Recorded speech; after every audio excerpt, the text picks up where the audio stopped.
I'm back, baby, and there's no better way to make an entrance than with a bright, bold lime slime liner look as seen on Lizzo. Let's jump right in. Today I want to focus on only the eye look, so my face makeup and my brows are already done. The first shade I'm picking up is from the Anastasia Beverly Hills Soft Glam palette, and this is the shade Dusty Rose. I picked it up with a MAC 217 brush, and I'm focusing that only in the crease. Then I'm taking this Morphe PK36 and I'm going to blend it out a little bit. And then finally a smaller detailing brush, the Morphe 411, to do just a little bit more blending. When I recreate looks, I don't just like to use similar colors and products, but I also try to recreate the same shapes that are happening in the makeup look. So this eye look is a lot more rounded, and because I have a hooded lid, which basically means the top part of my lid, you know, it's a little thick, it's got a little extra junk in the trunk, it hangs over a little bit and it kind of, it shortens my lid space. I am going in with some concealer and a flat brush, basically cutting the crease, but notice how I'm keeping it very round all through the crease, and then at the edge I'm giving it just a little flick because that's where the lime green liner is going to meet. We're going to go back into our Soft Glam palette and we're going to pick up this nude shade, beautiful nude shade, and it's called Tempera or Tempera. I don't know, bilingual problems? Anybody else? Well, however you want to pronounce it doesn't matter. Just pick up a flat brush, homegirl, and place that all over the lid where you put the concealer.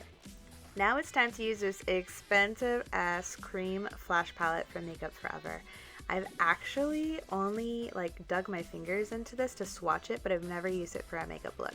So anyway, I'm going to pick up the white shade with a flat brush, and this flat brush is actually from H&M, believe it or not, and it's only like $3 or $4.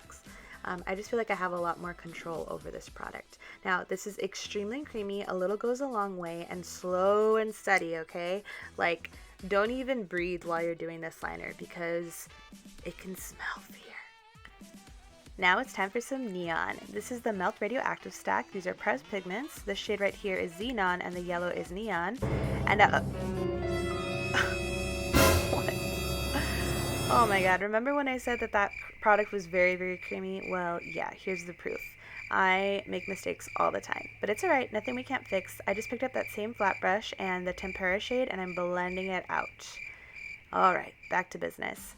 I'm blending the two pressed pigments together with the same flat brush as before, and I'm going ahead and stamping that into the white liner.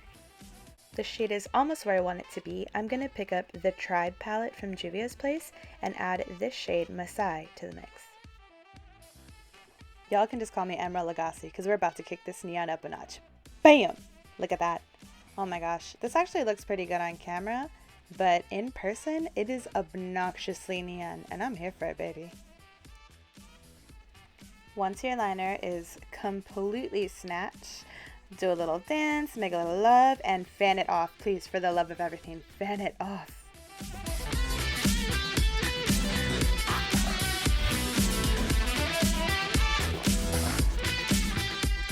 The lashes are a critical part of this look. We want them to be long, flirty, but also full. And in order to get this desired look, I need to stack two types of lashes. So the bottom lash is going to be from Kiss, the Ever Easy Lashes number 11, and then on top of that, I'm going to put these Glam Wispies. Now, I don't know the name of the brand, I just know that I always find them at TJ Maxx, so I'm sorry I don't know exactly what brand they are. But basically, I line up both lash bands, and then I squeeze them together, add the lash glue, pick up the lashes with an angled tweezer, and then place it along my lash line.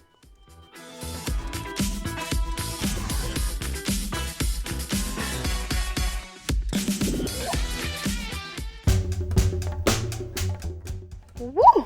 A girl does not know how to act right now. Oh my goodness. Thank you so much for watching. I really hope you enjoyed this recreation tutorial. This is actually a much smaller portion of a larger project that I'm working on. For those of you that don't know, I'm not only a makeup artist, but I'm also a musician. And so I figured if I do makeup and I do music, I gotta encapsulate all of Lizzo, right? So if you're not already following both of my pages on Instagram, what are you waiting for? At sassy.lil.stephi and at sassy saxophonista. Now, I've put so much hard work and passion and just time into this huge project, and I really want Lizzo and her makeup artist to see this, but I can't get their attention all on my own. So go to my pages, find anything related to this look, and please tag the shit out of Lizzo and her makeup artist, alright? They're gonna see it. I know they are. Let's make it happen. Take care, and I'll see you in the next one. Bye.